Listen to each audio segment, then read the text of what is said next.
My name is Melissa, and I grew up in a typical middle-class family.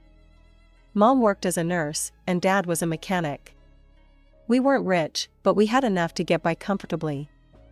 After graduating from college with a degree in education, I landed a job at a public elementary school in my hometown. My days were filled with lesson plans, finger paintings, and the infectious laughter of children. One Friday evening, my best friend Sarah insisted I join her for a party. Reluctantly, I agreed. I threw on a simple blue dress and headed to the address Sarah had texted me. The party was in full swing when I arrived, the small apartment packed with people I didn't know. "Melissa," Sarah's voice cut through the noise. She appeared at my side, grinning widely. "I'm so glad you came. There's someone I want you to meet." Before I could protest, she was dragging me through the crowd. We stopped in front of a tall, handsome man with dark hair and warm brown eyes. "Melissa, this is Jack," Sarah said, practically beaming. "Jack, meet my best friend, Melissa." Jack smiled and extended his hand. "Nice to meet you, Melissa. Sarah's told me a lot about you."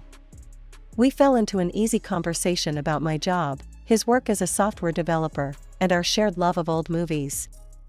Before I knew it, hours had passed, and the party was winding down. As I was getting ready to leave, Jack approached me. "I really enjoyed talking to you tonight, Melissa. Would you like to grab coffee sometime?" My heart skipped a beat. "I'd like that," I replied, trying to keep my voice steady.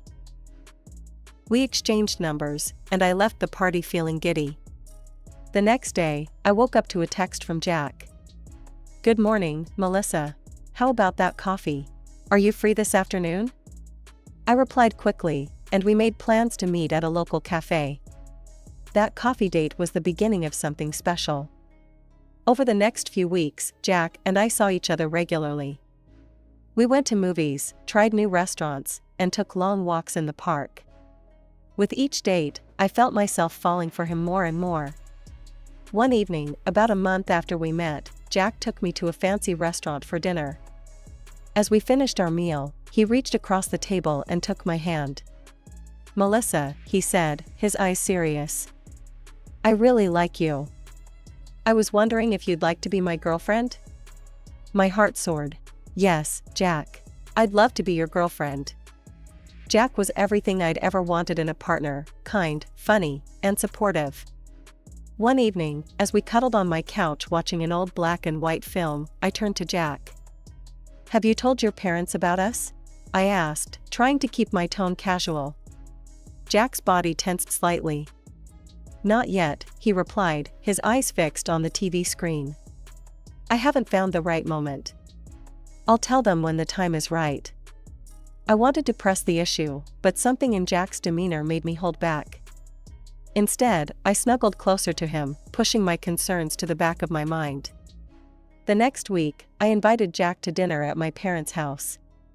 Mom and Dad had been asking to meet him for weeks, and I was excited for them to get to know the man I was falling in love with. "Mom, Dad, this is Jack," I said, beaming as we walked into the living room. My parents welcomed Jack warmly. Mom had prepared her famous pot roast, and we all sat down to a lovely meal. The conversation flowed easily, with Jack charming my parents with stories about his work and his travels. The evening ended on a high note, with my parents pulling me aside as Jack went to get our coats. "He's wonderful, honey," Mom whispered, giving me a hug. "We're so happy for you."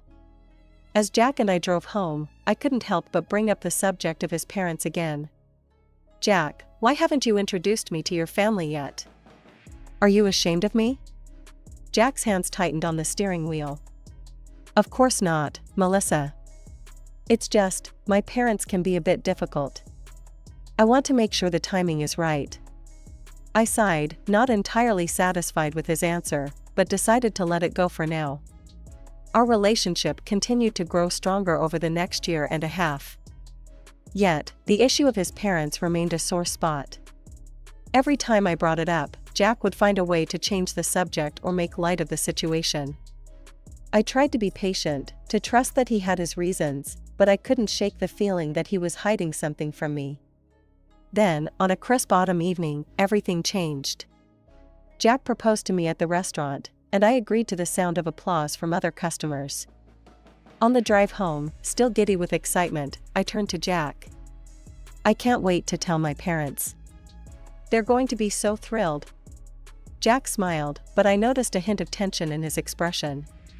"Actually, Mel, I think it's time you met my parents.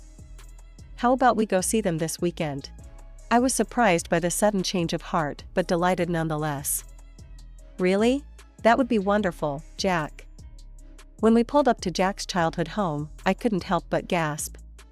The house was enormous, a sprawling mansion with manicured lawns and a fountain in the circular driveway. In the parking area, I spotted 3 luxury cars that probably cost more than my yearly salary. "Jack," I whispered, my eyes wide. "You never told me your family was, well, rich." He shrugged, looking uncomfortable. "It never seemed important. Come on, let's go in." As we approached the front door, it swung open to reveal a statuesque woman with perfectly coiffed hair and an expensive-looking suit. "Jack, darling," she exclaimed, pulling him into a hug. Her eyes fell on me, and I saw a flicker of something, disappointment, cross her face. "And you must be Melissa," she said, her tone noticeably cooler. "I'm Victoria, Jack's mother. Please, come in." We followed her into a lavish living room where Jack's father, Richard, was waiting. He greeted us warmly, shaking my hand with a firm grip. "So, you're the young lady who's stolen our Jack's heart," he said with a smile.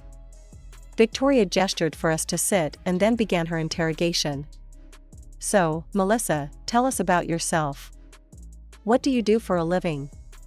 "I'm a teacher at Jefferson Elementary," I replied, trying to keep my voice steady. "I teach 3rd grade. Victoria's eyebrows rose. "A teacher? How quaint. And your family? What do they do?" I explained about my parents' occupations, watching as Victoria's expression grew more and more disapproving. By the time I finished, the atmosphere in the room was tense. Victoria smiled tightly. "Well, Melissa," she said, her voice dripping with false sweetness. "I must say, you're not quite what I had in mind for Jack. You're simply not the kind of girl I envisioned as a daughter-in-law." I felt as if I'd been slapped. Tears pricked at my eyes, but I refused to let them fall. Richard cleared his throat. "Victoria, that's enough. Jack is old enough to make his own decisions about who he wants to marry." Victoria pursed her lips, but said nothing more. The rest of the visit passed in uncomfortable small talk until Jack and I made our excuses to leave. As we drove home in silence, I finally let the tears fall. "They hate me, don't they?" I choked out. Jack reached over and took my hand. "They don't hate you, Mel. My mother, she's just very particular. That's why I put off this meeting for so long. I'm sorry you had to go through that." In the months following our engagement, Jack and I threw ourselves into wedding planning. We wanted a small, intimate ceremony with just our closest friends and family. However, Victoria had other ideas. One afternoon, as Jack and I were discussing potential venues, my phone rang. It was Victoria. "Melissa, dear," she said, her voice sickly sweet. "I've been thinking about your wedding. I've taken the liberty of contacting some of the finest venues in the city. Oh, and I have a list of at least 100 guests we simply must invite." I felt my stomach drop. "That's very kind of you, Victoria, but Jack and I were hoping for something smaller." "Nonsense," she interrupted. "My son is getting married. It has to be a grand affair. I want all my friends to see how happy he is." The next day, we met with Victoria to discuss the wedding plans. Jack was firm, explaining that we wanted a small ceremony and couldn't afford an extravagant affair. Victoria's face turned cold. "I see. Well, if that's how you feel, perhaps I should withdraw my offer to help. After all, it seems you two have it all figured out." Despite the tension, we stood our ground. In the end, we planned the wedding we wanted, a simple ceremony in a local park, followed by a reception at a charming restaurant. The morning of the wedding arrived, and I was a bundle of nerves. The ceremony was beautiful. Jack's eyes filled with tears as I walked down the aisle, and when we said our vows, I felt like my heart might burst with happiness. During the toasts, Victoria stood up, glass in hand. My stomach clenched, dreading what she might say. "Well," she began, her voice carrying across the room. "This certainly isn't the wedding I envisioned for my son. But I suppose we must make do with what we have." A shocked murmur ran through the guests. Victoria continued, her words becoming increasingly critical of the simple decorations, the food, and even my dress. With each word, I felt smaller and more humiliated. Finally, she turned her gaze directly to me.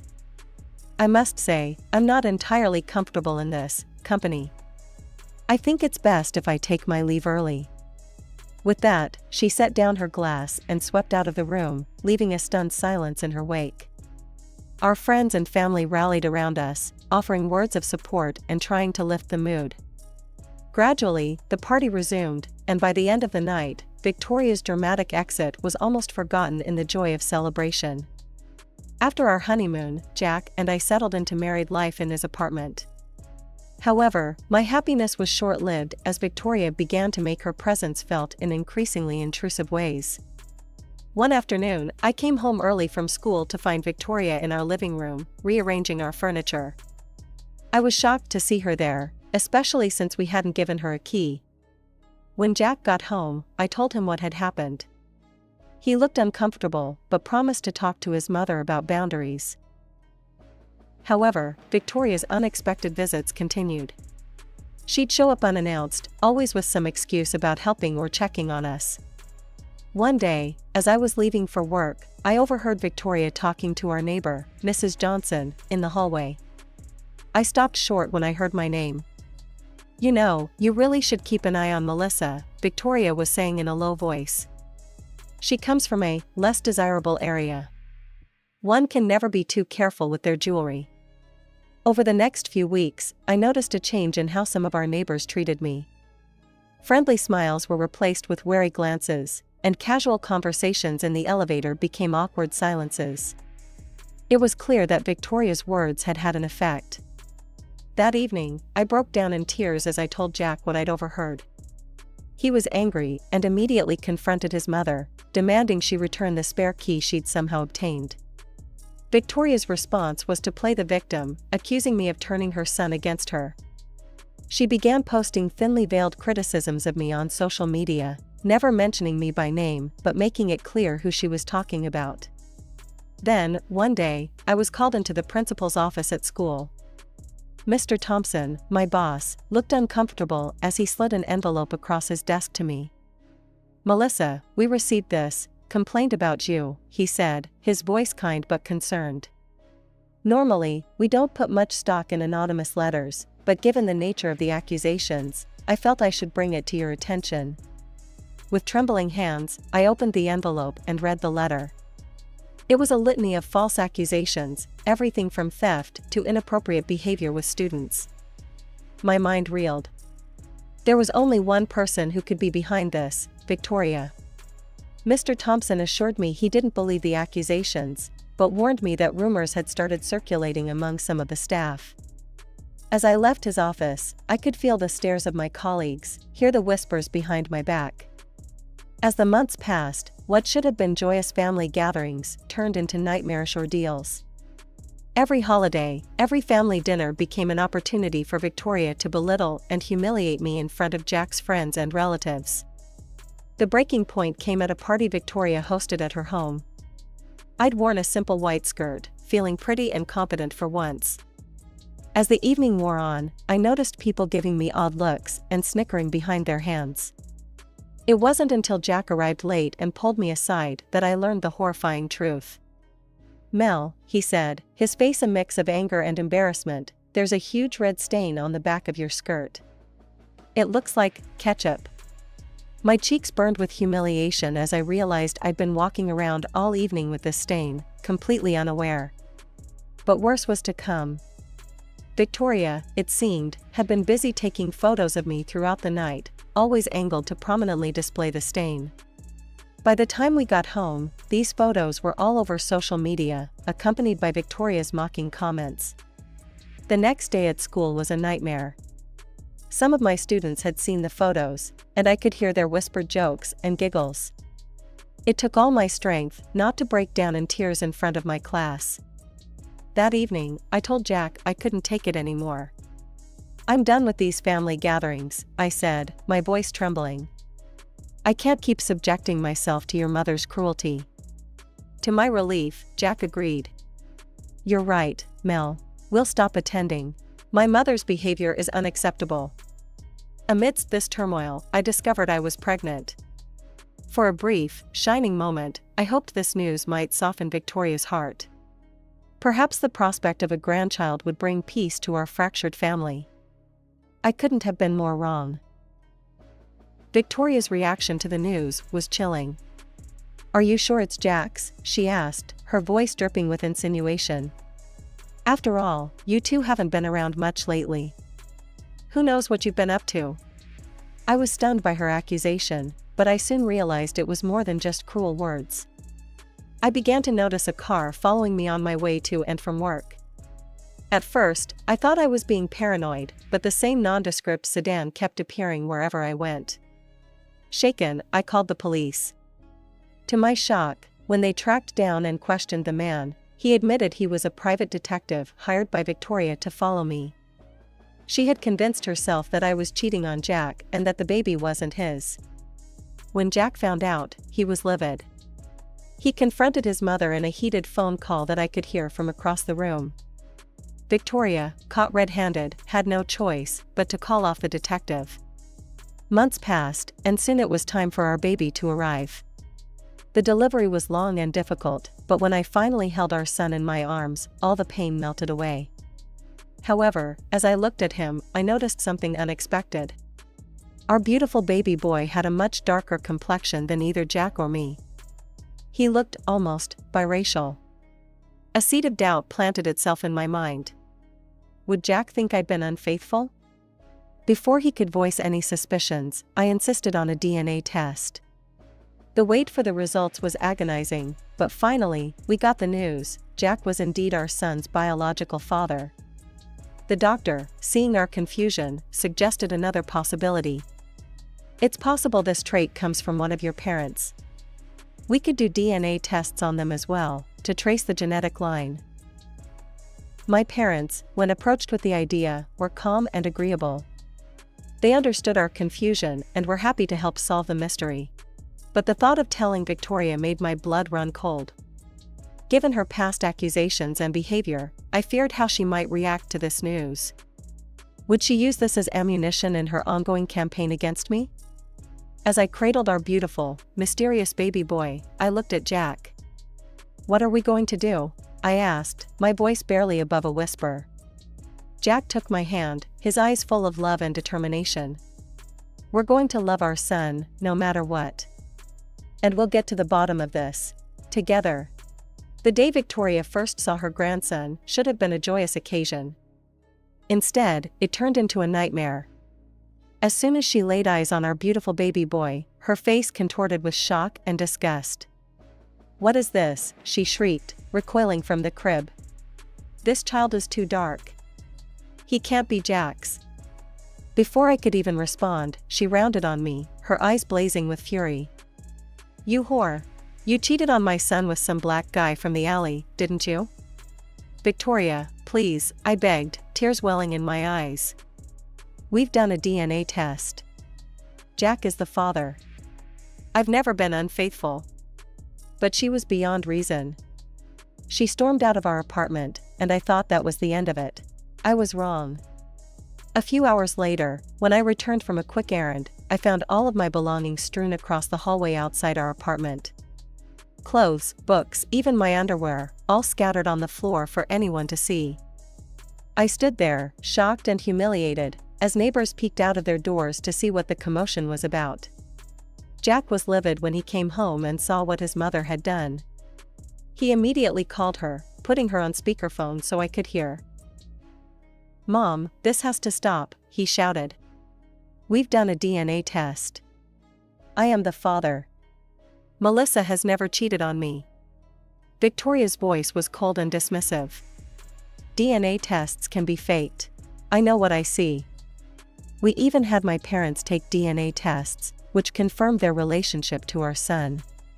But Victoria refused to listen to reason. When we suggested she and Jack's father take tests as well, she categorically refused. Victoria's obsession only grew worse over time. She began calling me from unknown numbers, leaving threatening voicemails. "Admit you cheated, or I'll destroy both your careers," she hissed in one particularly chilling message. She sent compromising letters to both Jack's workplace and my school.